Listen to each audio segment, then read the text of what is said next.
Dear student, इससे पहले मैंने आपको फिशर की अप्रोच बताई थी जिसे ट्रांजैक्शन अप्रोच कहते हैं। क्वांटिटी थ्योरी ऑफ मनी में मैंने आपको फिशर की थ्योरी बताई, जिसमें मैंने आपको ये बताया कि फिशर कहते हैं मनी सप्लाई डबल होगी, प्राइस लेवल भी डबल होगी। उसके बाद मैंने आपको कैश बैलेंस अप्रोच बताई। नकदी शेष दृष्टिकोण में मैंने आपको ये बताया कि फिगू की इक्वेशन क्या थी। मैंने आपको मार्शल की इक्वेशन बताई, रॉबर्टसन की इक्वेशन बताई और इस धारणा की मूल भावना भी बताई, कैसे वो डिमांड साइड को भी इम्पोर्टेंस देते हैं। अब मैंने आपको उस समय ये बताया था कि उसमें एक और इकोनॉमिस्ट थे, केन्स, वो भी कैम्ब्रिज के साथ ही उन्होंने पहले इक्वेशन बनाई थी। मार्शल, पिगू और रॉबर्टसन की इक्वेशन के बाद केन्स की भी इक्वेशन थी। उस टाइम मैंने आपको नहीं बताया और मैंने कहा कि इसकी विचारधारा को हम अलग से डिस्कस करेंगे। तो आज हम इसको डिस्कस करते हैं। मैं कोशिश करता हूँ इसमें कि आपको बहुत ज़्यादा ना बता के मेन पॉइंट बता दूँ ताकि आपको मूल भावना समझ में आ जाए, क्योंकि वो ज़्यादा इंपॉर्टेंट रहती है। अब इसके अंदर क्या है कि इसने एक इक्वेशन दी थी, वो इक्वेशन थी n इक्वल टू पी के। ठीक है, अब इसमें n था मनी इन सर्कुलेशन, p था price level of consumption units और k था amount of consumption units to be held in cash. तो ये एक इक्वेशन उन्होंने दी थी। इसमें उन्होंने कहा कि k अगर कांस्टेंट रहेगा तो n बढ़ेगा तो p भी बढ़ेगा। तो केन्स ने इक्वेशन दी थी, सिंपल सी इक्वेशन है n इक्वल टू पी के। उन्होंने इस पर और शोध किया तो वो इस बात से सहमत नहीं हुई, मतलब वो फिशर की अप्रोच से और कैम्ब्रिज इक्वेशन से भी सेटिस्फाइड नहीं थे। उन्होंने खुद की इक्वेशन की भी आलोचना की और पिगू की इक्वेशन की भी आलोचना की। उन्होंने कहा इस तरीके से प्राइस लेवल को कंजप्शन यूनिट्स में दिखाना सही नहीं है। पिगू ने वीट में दिखाया, उन्होंने कंजप्शन यूनिट्स में दिखाया, वो सही नहीं है। अब मैं आपको डायरेक्टली मेन पॉइंट पे ले आता हूँ। केन्स ये कहते हैं कि फिशर इक्वेशन और कैम्ब्रिज इक्वेशन बात तो बताती है लेकिन प्रोसेस नहीं बताती। ये बात सही हो सकती है कि मनी सप्लाई जो है डबल होगी तो प्राइस लेवल डबल होगा, यानी कि उसका रिलेशनशिप होता है, लेकिन वो इस बात को मानने से इनकार करते हैं कि उनमें कोई डायरेक्ट रिलेशनशिप है। केन्स का एक आलोचना ये है कि आपने ये तो बता दिया कैम्ब्रिज इक्वेशन ने और फिशर इक्वेशन ने, लेकिन आपने वो प्रोसेस नहीं बताया। वो ये पूछ रहे हैं कि ये कैसे होगा, ये आप बताइए। वो ये कह रहे हैं आपने बताया कि ऐसा होगा तो ऐसा होगा, लेकिन कैसे होगा, वो रूट क्या होगा, वो चेन क्या होगा। अब इसको मैं आपको सिंपल तरीके से समझाता हूँ कि फिशर भी या कैम्ब्रिज इक्वेशन जो बात बताती हैं वो ये बता देती हैं कि यहाँ से हम यहाँ पहुँच गए, कश्मीर से कन्याकुमारी पहुँच गए, लेकिन ये नहीं बता रही हैं कि कौन से स्टेट से होके गुजरे, वो रूट क्या होगा। ए पॉइंट से डी पॉइंट पे पहुँचे, लेकिन ज़रूरी तो नहीं ए से डायरेक्टली डी पे पहुँचे। ए से बी पे गए होंगे और उसके बाद सी पे गए होंगे और फिर डी पे आएंगे। केन्स ये कहते हैं कि जितना सिंपल इसको बताया गया है वो है नहीं। इसमें एक चेन है, एक रूट है, वो इनडायरेक्ट है। मनी सप्लाई प्राइस लेवल को इन्फ्लुएंस तो करती है, लेकिन डायरेक्ट रिलेशनशिप नहीं होता, उसके बीच में कुछ और भी फैक्टर्स रहते हैं। तो केन्स ने आलोचना की कि ये मनी थ्योरी को वैल्यू थ्योरी से इंटीग्रेट नहीं कर पाए। वो ये कहते हैं कि डिक्टोमी है, दो अलग अलग कंपार्टमेंट में आपने इसको डाल रखा है, जिसमें ना दरवाजे हैं ना खिड़की हैं, बिल्कुल अलग कर रखा है, जबकि इनमें इंटीग्रेशन है। वह एब्सोल्यूट प्राइसेस और रिलेटिव प्राइसेस के डिफरेंस पे भी बात करते हैं, कैसा क्यों। तो वो ये कह रहे हैं कि जो डिफरेंस किया आपने, जो डिक्टोमी है, ये सही नहीं है। अब केन्स क्या करते हैं, हमको वो प्रोसेस समझाने की कोशिश करते हैं। ये थोड़ा कॉम्प्लेक्स है, लेकिन मैं आपको सिंपल तरीके से बता देता हूँ कि बेसिकली केन्स क्या कह रहे हैं। वो ये कह रहे हैं कि मनी सप्लाई प्राइस लेवल को डायरेक्टली इफेक्ट नहीं करती, उसके बीच में कुछ और चीज़ें रहती हैं, जिसमें मेन चीज़ है इंटरेस्ट रेट। अब वो ये क्या कह रहे हैं कि पहले मनी सप्लाई इंक्रीज होती है, जब मनी सप्लाई इंक्रीज होती है तो इंटरेस्ट रेट पर प्रभाव डालती है, इंटरेस्ट रेट गिरते हैं और फिर उससे का प्रभाव ये होता है कि इन्वेस्टमेंट बढ़ता है, इन्वेस्टमेंट बढ़ता है तो आउटपुट बढ़ता है, आउटपुट बढ़ता है एम्प्लॉयमेंट बढ़ता है और उसके बाद प्राइस लेवल बढ़ता है। और एक चीज़ मैंने आपको पहले भी बताई है कि केन्स में और क्लासिकल इकोनॉमिक्स में बड़ा मतभेद है फुल एम्प्लॉयमेंट को लेकर।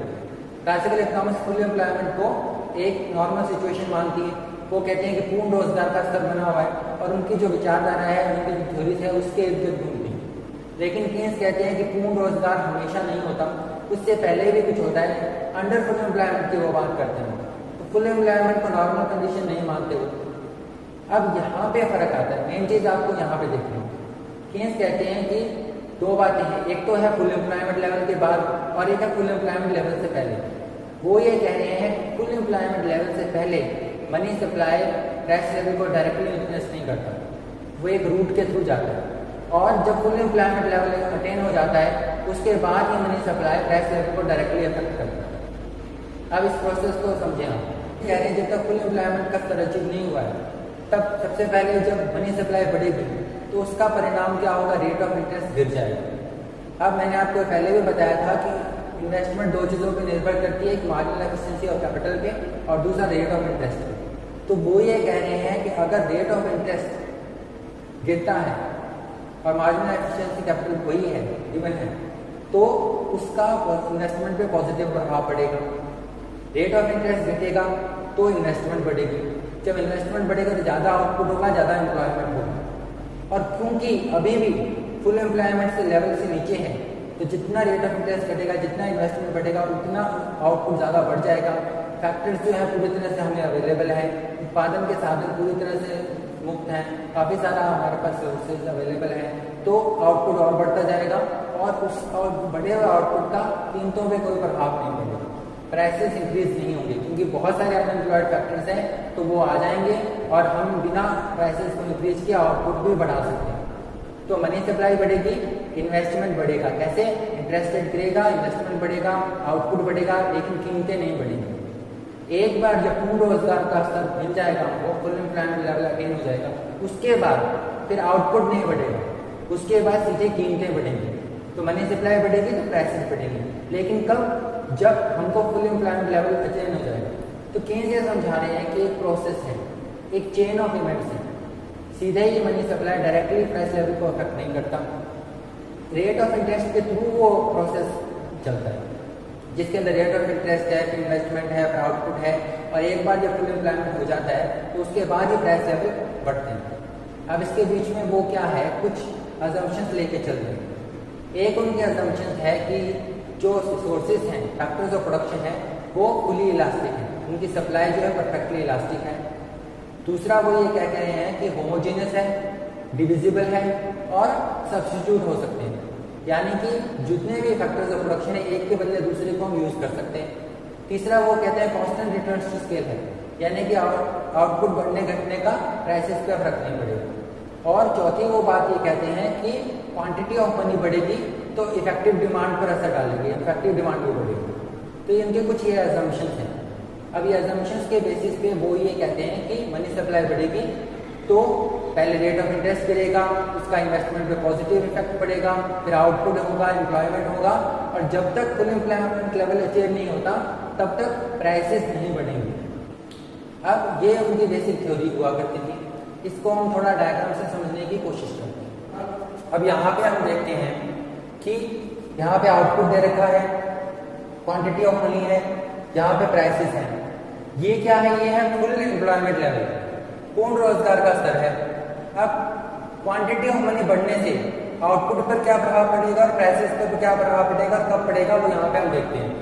सबसे पहले जो क्वांटिटी ऑफ मनी इस फुल एम्प्लॉयमेंट लेवल से पहले बढ़ेगी तो सिर्फ आउटपुट बढ़ेगा। आउटपुट क्यों ऐसे बढ़ता जाएगा? जब ये लेवल पहुंच जाएगा, इस लेवल को अटेन कर लेगा, तब आउटपुट नहीं बढ़ेगा, सिर्फ क्वांटिटी ऑफ मनी बढ़ेगी, वर्टिकल हो जाएगा। ठीक है?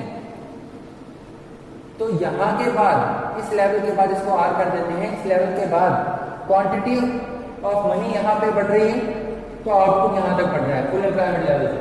लेकिन फुल एम्प्लॉयमेंट लेवल के बाद क्या हुआ कि आउटपुट जो है नहीं बढ़ा, आउटपुट यहाँ पहुंच गया, लेकिन अब यहाँ नहीं, अब वो क्या है, वर्टिकल हो गया, अब वो नहीं बढ़ेगा, क्वांटिटी ऑफ मनी बढ़ेगी फुल एम्प्लॉयमेंट लेवल तक, यानी पूर्ण रोजगार स्तर से पहले तो क्वांटिटी ऑफ मनी बढ़ेगी तो आउटपुट भी बढ़ेगा डायरेक्ट प्रोपोर्शन में, और लेकिन उसके बाद वो वर्टिकल हो जाएगा, वो नहीं बढ़ेगा। दूसरी तरफ प्राइसेस, फुल एम्प्लॉयमेंट लेवल तक तो प्राइसेस नहीं बढ़ेंगे, ठीक है, लेकिन फुल एम्प्लॉयमेंट लेवल पहुंचने के बाद अब प्राइसेस बढ़ेंगी, तो प्राइसेस बढ़ने लग जाएंगे, 45 डिग्री का यहाँ पे एंगल बना लेंगे यहाँ तक। अब इसमें आप देख सकते हैं ये प्राइसेस है, प्राइस तरफ है, अब प्राइसेस है यहाँ पे आउटपुट है, तो आउटपुट जो है यहाँ तक बढ़ेगा,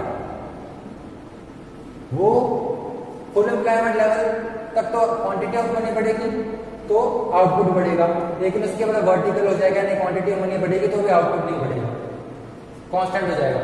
अब लेकिन पूर्ण रोजगार स्तर तक प्राइसेस नहीं बढ़ेंगे, क्वांटिटी ऑफ मनी यहाँ पे बढ़ रही है लेकिन प्राइसेस नहीं बढ़ रही, लेकिन अब उसके बाद प्राइसेस बढ़ने लग जाएंगे। तो ये बताता है कि फुल एम्प्लॉयमेंट लेवल से पहले क्वांटिटी ऑफ मनी बढ़ती है तो आउटपुट ही बढ़ता है, और फुल एम्प्लॉयमेंट लेवल के बाद आउटपुट नहीं बढ़ता, आउटपुट कांस्टेंट हो जाता है, वर्टिकल हो जाता है, लेकिन प्राइसेस बढ़ते हैं, तो प्राइसेस बढ़ने स्टार्ट हो जाते हैं। ये चीज बताने की कोशिश यहाँ पे करते हैं कि फुल एम्प्लॉयमेंट लेवल से पहले और फुल एम्प्लॉयमेंट लेवल के बाद आउटपुट और प्राइसेस पे क्या प्रभाव पड़ता है। तो आपने यहाँ पे देखा कि कीज ये कहने की कोशिश कर रहे हैं कि फुल एम्प्लॉयमेंट लेवल से पहले क्वांटिटी ऑफ मनी बढ़ने का अलग इम्पैक्ट होगा और फुल एम्प्लॉयमेंट लेवल के बाद अलग इम्पैक्ट होगा। वो यहाँ पर पूर्ण रोजगार स्तर से पहले और पूर्ण रोजगार स्तर के बाद की बात करने की कोशिश कर रहे हैं। इसीलिए केन्स की जो थ्योरी है, रीपॉपुलेटेड क्वांटिटी थ्योरी ऑफ मनी है, ये क्लासिकल थ्योरी से, फिशर की थ्योरी से काफी अच्छी है। इसकी एक क्वालिटी तो ये है कि ये वैल्यू थ्योरी को मॉनेटरी थ्योरी से इंटीग्रेट करने का प्रयास करती है। इसने आगे चलकर डिमांड फॉर मनी के मोटिव में ट्रांजैक्शनरी, प्रिकॉशनरी के साथ साथ स्पेकुलेटिव भी काउंट किया था। केन्स जो है एब्सोल्यूट प्राइसेस और रिलेटिव प्राइसेस के बारे में भी आपको बताते हैं। केन्स ये बताते हैं कि वो प्रोसेस क्या होगा, हमारी दिलचस्पी प्रोसेस में होनी चाहिए। वो ये नहीं कहते कि स्टार्टिंग पॉइंट है, एंडिंग पॉइंट है, बीच का जो प्रोसेस है उस पर उन्होंने प्रकाश डाला। उन्होंने ये बताया जब क्वांटिटी ऑफ मनी बढ़ती है तो इंटरेस्ट रेट जो है वो गिरते हैं, marginal efficiency of capital given है तो उसका परिणाम अच्छा होगा, इन्वेस्टमेंट बढ़ेगा, इन्वेस्टमेंट बढ़ेगा तो आउटपुट एम्प्लॉयमेंट बढ़ेगा। रिसोर्सेज वो मान के चल रहे हैं कि परफेक्टली जो है इलास्टिक है, तो रिसोर्सेज अवेलेबल भी हैं, इजीली अवेलेबल हो जाएंगे और वो इंटरचेंजेबल भी हैं। इसका परिणाम ये रहेगा क्वांटिटी ऑफ मनी बढ़ेगी तो इफेक्टिव डिमांड भी बढ़ेगी और उसके बाद जो प्राइस लेवल पे असर डालेगी, तो एक रूट है। अब इसकी थोड़ी आलोचना भी की गई है, वो ये की गई है कि केन्स ये कहते हैं कि पूर्ण रोजगार स्तर से पहले कीमत स्तर नहीं बढ़ेगा, प्राइसेस पे प्रभाव नहीं डालेगा, लेकिन असलियत में रियल लाइफ में क्या होता है, उनके असम्पशंस जो हैं होल्ड नहीं करते। रियल लाइफ में जो उन्होंने मान के चले हैं कि ऐसा ऐसा होगा, ये चार उन्होंने असम्पशंस लिए, कांस्टेंट रिटर्न्स टू स्केल मान के चले हैं, वो ये मान के चले हैं परफेक्टली डिविजिबल होते हैं, इंटरचेंजेबल होते हैं फैक्टर्स ऑफ प्रोडक्शन, वो ये मान के चलते हैं उत्पादन के साधन आसानी से मिल जाते हैं, परफेक्टली इलास्टिक सप्लाई है। रियल लाइफ में ऐसा नहीं होता। जब मनी सप्लाई बढ़ती है तो इंटरेस्ट रेट भी घटते हैं, इन्वेस्टमेंट बढ़ता है, लेकिन उसका एक प्रभाव ये भी पड़ता है कि जो उत्पादन के साधन है वो जल्दी से आ नहीं पाते, उसमें बॉटलनेक्स हो जाते हैं। तो रियल लाइफ में ये होता है कि पूर्ण रोजगार स्तर से पहले भी कीमत स्तर बढ़ने लग जाते हैं, कुछ प्राइसेस बढ़ते हैं। आपको केन्स यहाँ पे एक इम्पोर्टेंट बात और बताते हैं, उसको क्लैरिफाई उन्होंने किया है आगे चल के। उन्होंने ये कहा है कि पूर्ण रोजगार स्तर से पहले अगर कीमत स्तर बढ़ता भी है तो वो रियल इन्फ्लेशन नहीं है। फुल एम्प्लॉयमेंट लेवल से पहले जो इन्फ्लेशन है, अगर कुछ इन्फ्लेशन होती भी है तो वो रियल इन्फ्लेशन नहीं है। मैंने आपको इन्फ्लेशन के चैप्टर में भी ये पॉइंट बताया था, डिमांड फॉर इन्फ्लेशन जब समझाया था तो केन्स की बात बताई थी मैंने।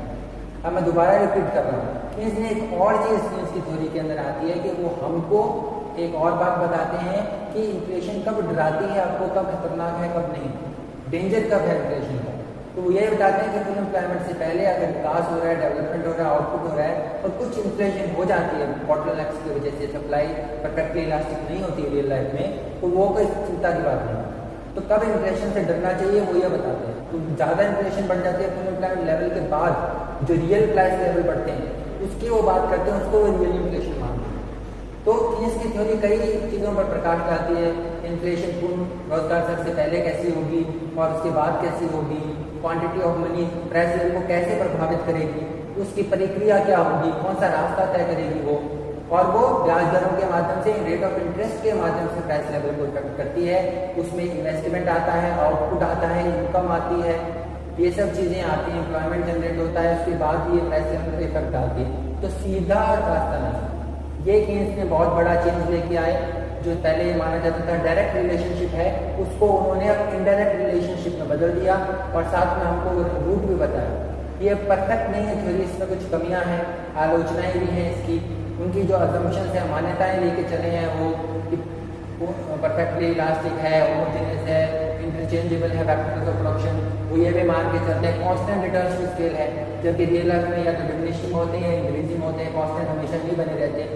ये चीज़ें मान के चले, लेकिन उनकी जो बात है, जो उसकी जो इम्पोर्टेंस है वो अभी भी कम नहीं होती। तो ये आप यहाँ पे केन्स की थ्योरी को समझें कि केन्स ये बता रहे quantity of money price level पर प्रभाव जो है सीधे नहीं डालती, वो इनडायरेक्ट मैकेनिज्म होता है जिसमें फुल एम्प्लॉयमेंट लेवल से पहले आउटपुट बढ़ता है, उसके बाद प्राइस लेवल बढ़ता है। अब ये price level full employment level से पहले भी बढ़ सकता है, क्योंकि कुछ बॉटलनेक्स होते हैं, परफेक्टली इलास्टिक नहीं होती है सप्लाई। लेकिन इसको वो रियल इन्फ्लेशन नहीं मान रहे। यहाँ पर भी एक चीज़ यहाँ पे आगे चलकर यही बात तो काफ़ी हेल्पफुल रहती है सरकारों को डिसाइड करने में कब महंगाई से डरना चाहिए, कब नहीं डरना चाहिए। इस बिंदु को भी यहाँ पे उन्होंने उजागर किया था। तो हमको ये कीन्स की रीफॉर्मुलेटेड क्वांटिटी ऑफ थ्योरी से काफ़ी नई चीज़ें मिलती हैं। तो ये काफ़ी यूजफुल थ्योरी है, परफेक्ट नहीं है लेकिन अभी भी काफ़ी यूजफुल है। और फिशर की थ्योरी से, फिशर की जो डेड थ्योरी है, कांस्टेंट थ्योरी है, उससे ये काफ़ी अच्छी है, काफ़ी बड़ा इम्प्रूवमेंट है। तो ये हमने यहाँ पे उनकी थ्योरी समझी। हमने ये समझा कि कीन्स ने पहले कैम्ब्रिज इक्वेशन दी थी n=pk, लेकिन बाद में वो संतुष्ट नहीं हुई। उसने पूछा कैसे ये जो सप्लाई ऑफ मनी है, क्वांटिटी ऑफ मनी है, ये प्राइस लेवल को प्रभावित करती है, इसका रूट बताएं। और फिर वैल्यू थ्योरी को मॉनेटरी थ्योरी से इंटीग्रेट करने की बात उन्होंने की। प्रोसेस बताया जिसमें मनी सप्लाई बढ़ती है, इंटरेस्ट रेट कम होते हैं, इन्वेस्टमेंट बढ़ती है, आउटपुट एम्प्लॉयमेंट होता है। उसके बाद जाके कहीं जब सारे रिसोर्सेज पूरी तरह से लग जाते हैं, आउटपुट एम्प्लॉयमेंट हो जाता है, सारे रिसोर्सेज परफेक्टली इम्प्लॉयड हो जाते हैं, उसके बाद प्राइस लेवल बढ़ता है। ये थी कीन्स की रीफॉर्मुलेटेड क्वांटिटी थ्योरी ऑफ मनी।